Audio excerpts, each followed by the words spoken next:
Hi, welcome to Flight Test. I'm Josh, and this is Chad. Hi. And today we have a very special build video for you. And it's a build video I'm taking a second seat to because I had nothing to do with it. But my friend Chad here has answered, what do we call that, a problem that we all face. You buy a $300 GoPro, and by the time you get this to your door, you're ready to slap it on your airplane, you want pan and tilt, but we're tapped out. We have no more money, right?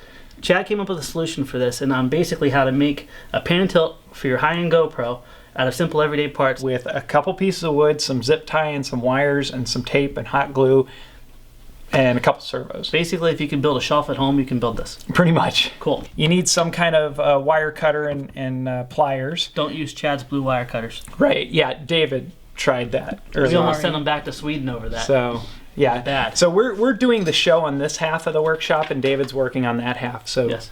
David, you stay on your half. First, you need a camera, either the GoPro or a board camera. This one's a lot cheaper. This one's $15. This one's $300. So I would think there would be some in-betweens, but these are the two that we use. Yeah. Okay, so you need a couple pieces of wood that are 1 inch or 20, 25, 26 millimeters by 5 millimeters by about 90 millimeters. 5/16 for this block of wood here. And this is 1/16 inch plywood, not light ply. Light ply is a little too fragile. You want like hobby plywood. It's 1/16. Okay, you'll need two pieces of piano wire. One is 2 millimeter, the other is I think 1 millimeter. A big zip tie and two smaller zip ties. And in this, I'm actually using, what's that, a propeller spacer. I'm going to use for a washer spacer on this as well. And we have a lot of those laying around. Basically, when you order a propeller, you get a pack of them.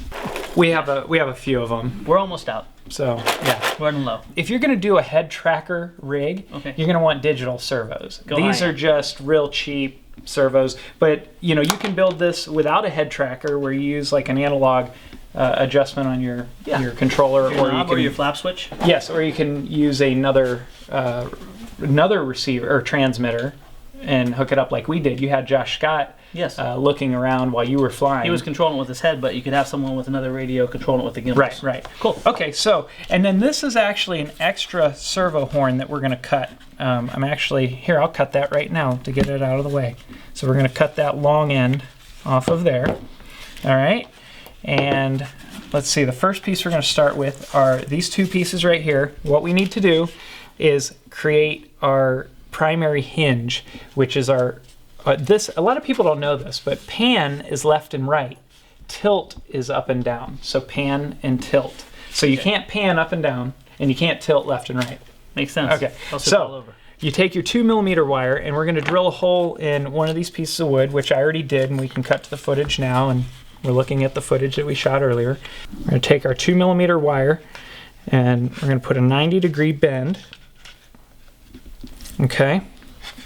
Nice. And make sure it's, you gotta make sure. Obtuse. What'd you call me? So you take your 90-degree 2 millimeter wire, and we've grooved this. What we did is I used the saw to put the first groove in, and then we take our handy-dandy little file, and we make it wide enough for the wire, make sure it fits in there. And I did both sides, that way it sandwiches in there nice. And I actually even had to file that edge a little bit to compensate for the corner, because the corner's not perfect. And then that fits right there, and then you sandwich the other on.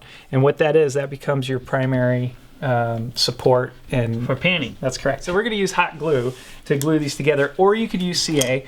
I have not had any trouble with hot glue giving way on this kind of wood. Especially on porous wood. Yeah. This is, what is it, poplar maybe? I guess it's poplar. It looks like poplar. So, poplar and spruce are just awesome.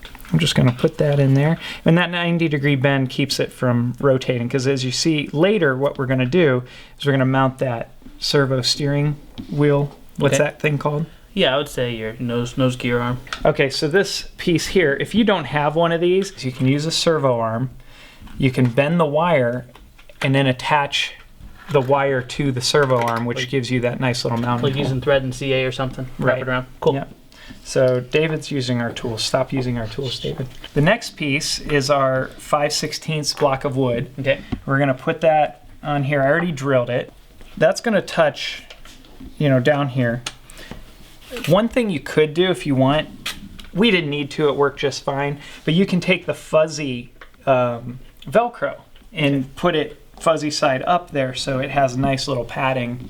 So Nice. it Take some of rubs. the friction out of it. But this wood is fine. There's no It's real more friction waxy there. kind of wood. Yeah. So. This is your super cheap hinge and camera mount.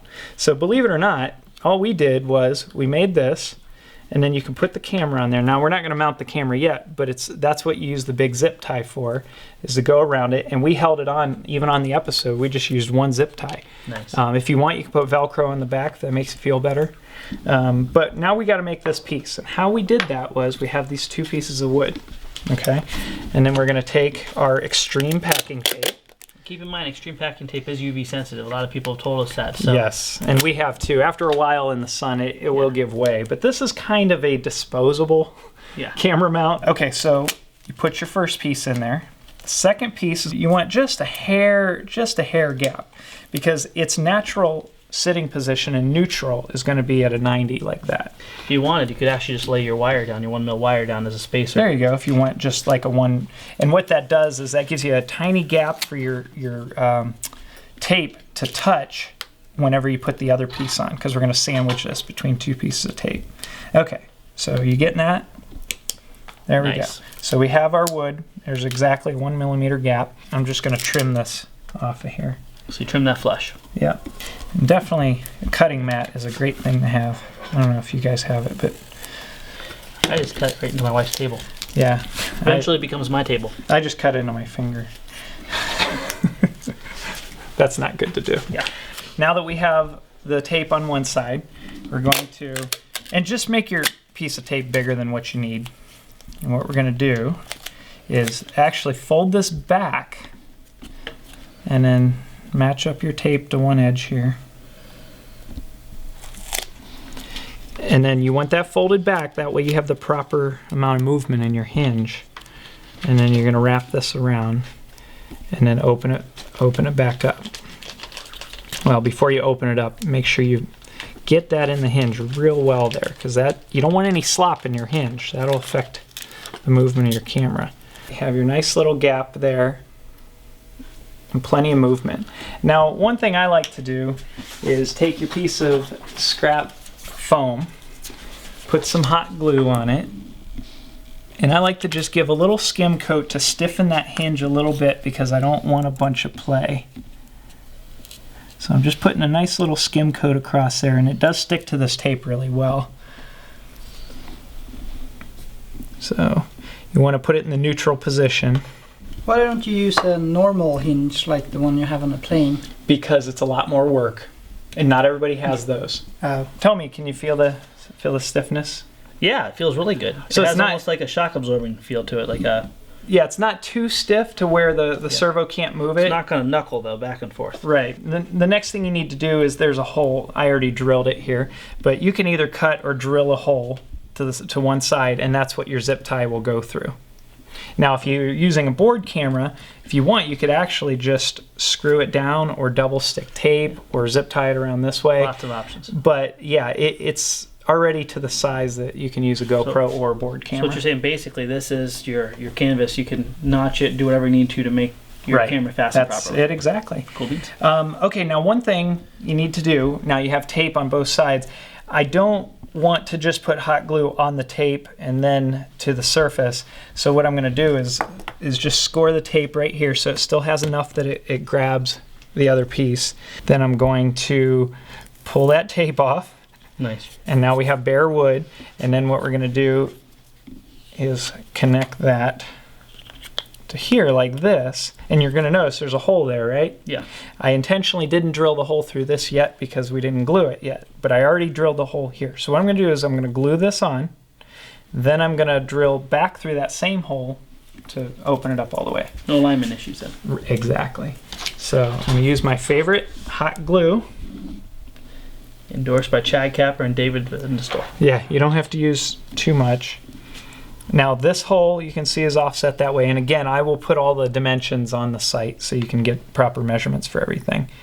And make sure that the front end of this sticks out enough. You don't want your hinge to be over the wood, because if you want to look straight down with your camera, you need to make sure that you have that room to do that. Nice. So You also zip tie is going to take up some of the real estate there too. yeah, the zip tie is going to go in between the camera and the piece of wood there. Okay, so there's your very simple hinge. Nice. Now we're just going to take this drill and this hole. Watch your finger. Oh, yeah, make sure your finger's not in the way. Yeah, you want everything to fit nice and tight, but not so tight that it's going to create a lot of resistance for the servo. There we go. Okay. And I intentionally left the wire nice and long so we could decide later how we want to cut it. We're going to need two, what do you call these? Nose gear arm and probably a servo arm. Yes. But for this, they're called your pan and tilt. Anchor points, maybe? Sure. Well, we're going to use this one for the top, and then we're going to put this one on the side. On this piece, we're going to need that at about a 45 degree. Okay. We need to space this, so we're going to put two spacers in here and see how that looks. All right, and David, I need this. Can I borrow this? Sure. Okay, so we're going to tighten this down here for now. Now what that's doing is, since the wire has the L bend at the bottom, this piece becomes your stationary piece. And then this piece moves around it. So when you attach the servo to the piece that moves, it uses that as an anchor. And you have a file here. One thing, if you guys have a hard time gripping with a, I don't want to say a collar like that, you can actually file a flat spot into your rod, and that will give you the ability for that anchor point to hold even more. That's a good point, because I didn't do that and it was slipping. Now that's why we have our spacers there, because you can see where the servo mounts. So you're just raising it above the servo. That, yeah. I did the 45 degree here because when I mounted this straight out and this straight out, it would actually bind one way, but at the 45 degree. The important thing is that your arms are parallel. Yeah. Okay. So your linkages will be perpendicular. Yeah, now you can see this arm, I'm gonna shorten it. We don't need to use the one on the outside, we'll use the one on the inside. Is going to be shorter than this one. And what that does is gives you more range. There's two ways you can mount this servo to this wood. You can drill a hole and wrap zip ties around it, or you can just simply hot glue it. Cool. When you hot glue, I'm assuming you want to sand it, right? Yes. There's two things I do when I hot glue servos. Scuff up the back end. Yeah, also, hold on. He's probably going to get some alcohol and clean it. Yeah, I have some alcohol on a paper towel, and what that does is a lot of times there's oil on these servos from the factory, so you don't want any oil when you try to glue things, because that does not work.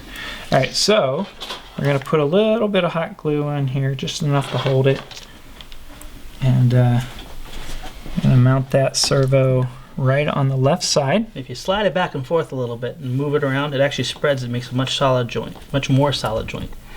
And then also make sure you're not gluing anything that's not supposed to be glued. Make sure all your movement is there.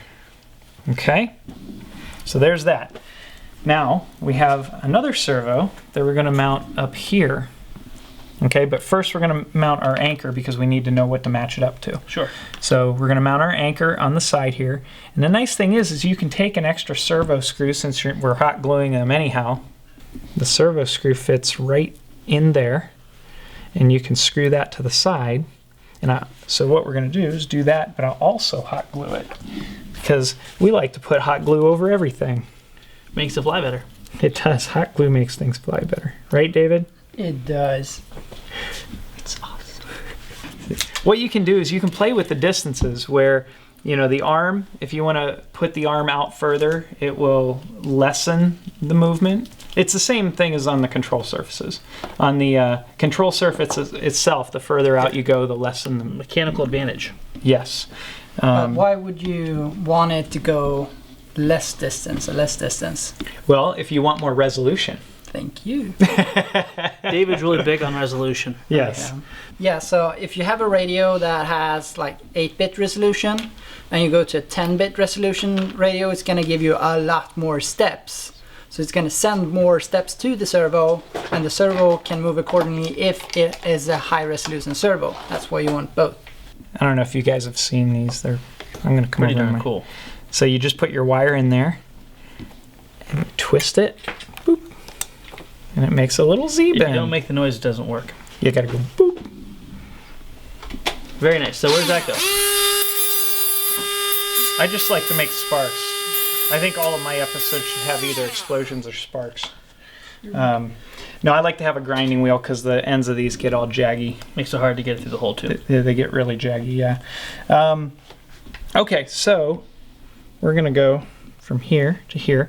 Now, a couple things. You can either just do another Z-bend, or you can use a linkage stopper. A linkage stopper, yes, which makes life a lot easier. Josh? I call them speed clevises, but they're not actually speed clevises. They're linkage stoppers. Okay, it's important when you do this that the wire goes straight across. You don't want, if you can see, on the one we built, if you put it straight in the linkage stopper, it's going to bind if I mount it in there. So what we have to do is bring this arm up a little bit. So if you use linkage stoppers, match it to your linkage stoppers because they're all different. What we want to do is make our arms parallel. So our two arms here are parallel. Okay, so that's good. Now this wire is not going to be completely parallel with the two hinges because this is longer than this, which gives us more range. Okay. Okay, so I'm just checking our distance here. Cut that. Now, can I get in our linkage stopper here? Let me move it for you. Thanks. No problem.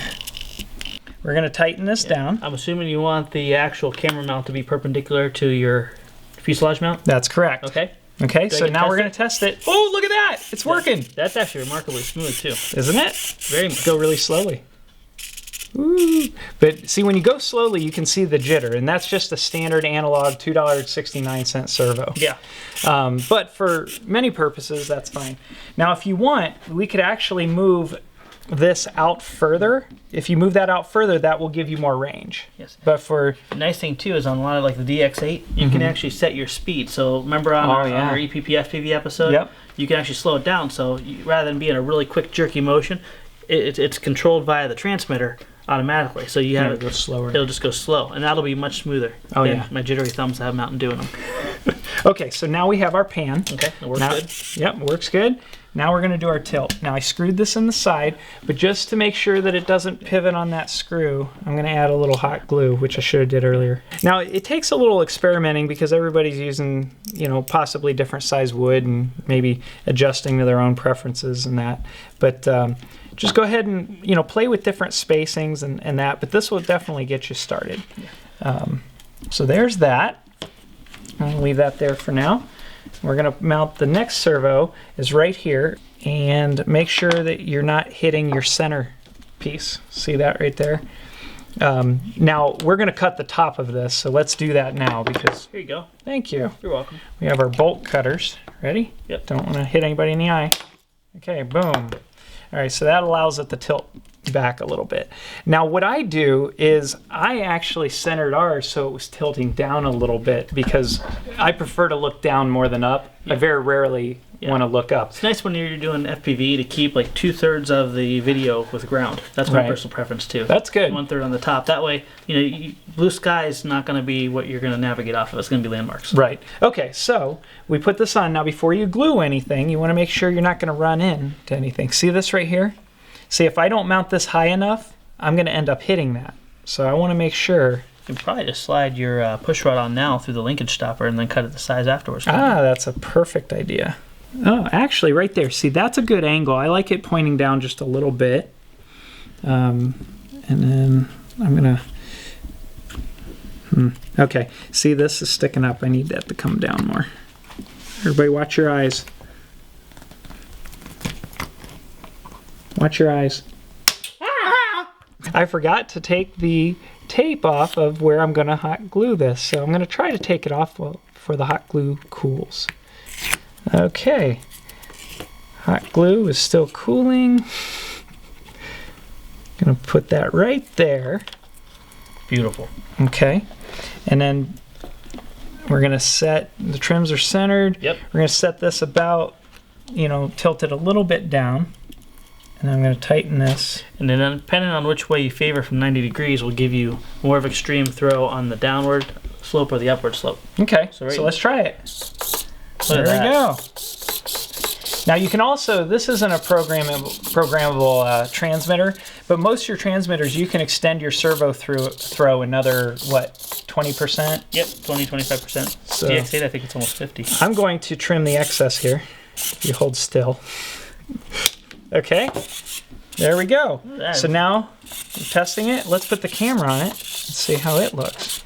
Now, the cool thing about this is the part that you can strap to your fuselage. You can either put holes in it, strap it, glue it, Velcro, I don't know. I would definitely make sure it's secure. If you had a potentiometer, you could actually set your throw as high as you want it to go, and that way you have the full benefit of motion.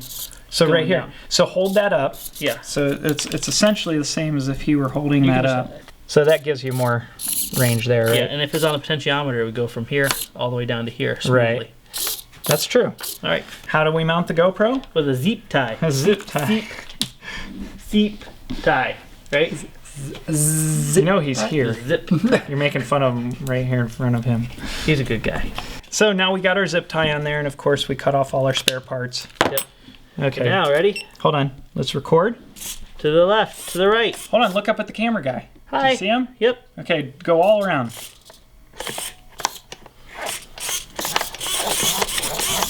Seizure. I'm sure that doesn't look good.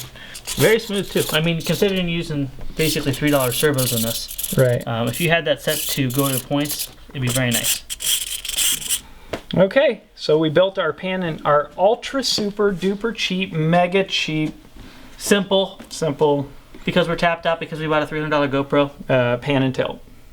for anything that flies.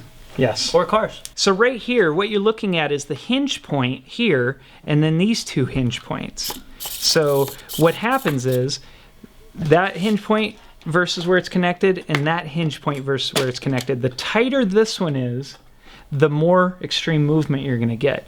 And the wider this one is, the more extreme movement. Gotcha. Does that make sense? Right now you have set it for kind of minimal throws. Right. So we could actually move this in and move this out a little bit and get more extreme throws. But according to what David says, you get better resolution when it's moved in tighter, right? Right, but not as much distance. Correct. Okay. So it depends on what you want to get. Now same thing on left and right on your pan. You can, the further out you go on this, the more throw you can get. One thing I like about the throws you have currently right now is that's the most probably typical to a human, the motion of your head. Probably. Down. Yeah, that's probably So true. if you have a pan tilt, that will probably feel the most natural. And I can encourage you guys. See, you could even make this simpler and just get rid of the pan system and just use a tilt, and that would be very easy to build. And a lot of people, that's all they want to do. They want to be able to look down. And you can take this concept and even detach it. Basically, if you just wanted Oh, it'd be super tilt, tiny you then. just wanted that. If you want the pan, then you add this. You'd have a third of the parts, and it'd be a lot simpler. Very nice. So, Josh, go ahead and close. I'll direct. All right, sounds good. I want to thank you guys for watching. No, this camera.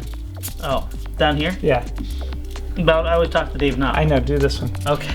This is weird. It's looking at you. I know, I'm a little creeped out. We want to thank you guys for watching. We want to thank Stone Cap Productions for sponsoring this episode. We also want to thank David for his wealth of knowledge he's given us. Say hi, I can't. David. It doesn't pan that Bye. far. And we want to thank Chad. Go ahead and shoot yourself, Chad. Let's see if you can do this. For coming up with a super duper, ultra cheap, simple cheapskate because we're tapped out and we can't afford anything else after this GoPro mount. Right. Okay. And we want to thank you guys. We want to encourage you. There's going to be plans on the website for all this, patterns. Feel free to modify. Show us on the forum what you've done to change it, make it better, correct all the things that we said wrong. And you want to put this on a plane? Yes, I'd love to fly. Let's go fly. All right. Thanks. See you next time.